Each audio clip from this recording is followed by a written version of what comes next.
C'est quoi la différence entre le corps, l'âme, l'esprit et la source, ou Dieu, ou la conscience? Tout le monde connaît ces mots, mais je pense que ça peut rester flou pour certains. Commençons par le corps.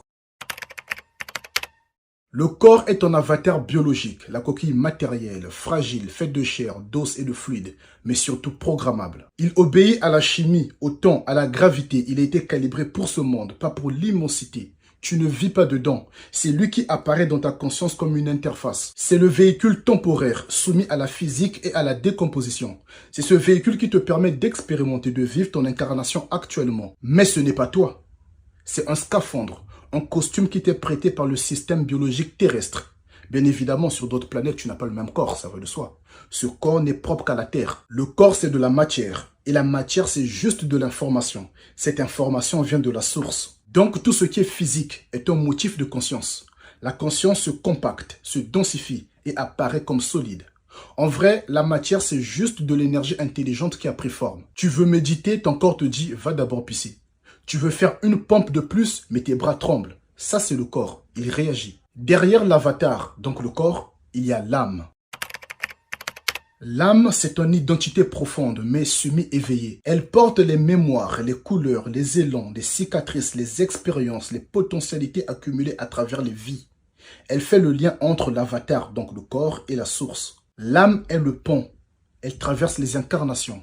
Elle goûte, elle ressent, elle évolue, jusqu'à se purifier assez pour se dissoudre dans la conscience pure. C'est ton identité subtile, ton histoire, tes aspirations. C'est toi du jeu cosmique, c'est le noyau individuel, ton compte joueur dans le grand jeu. C'est elle qui anime le corps et porte les désirs, les peurs, les attachements.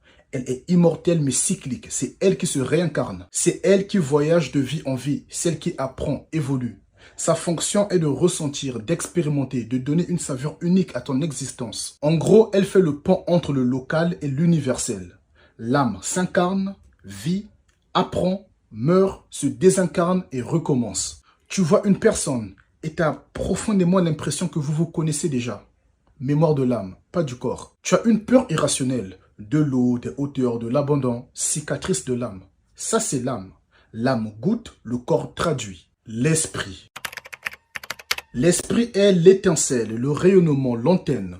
Il n'est pas toi personnellement, il est universel et en tous. Il représente la partie de toi qui reste connectée à la source en permanence, même lorsque l'âme se perd dans les émotions et les identités. L'esprit ne se souvient pas, il sait.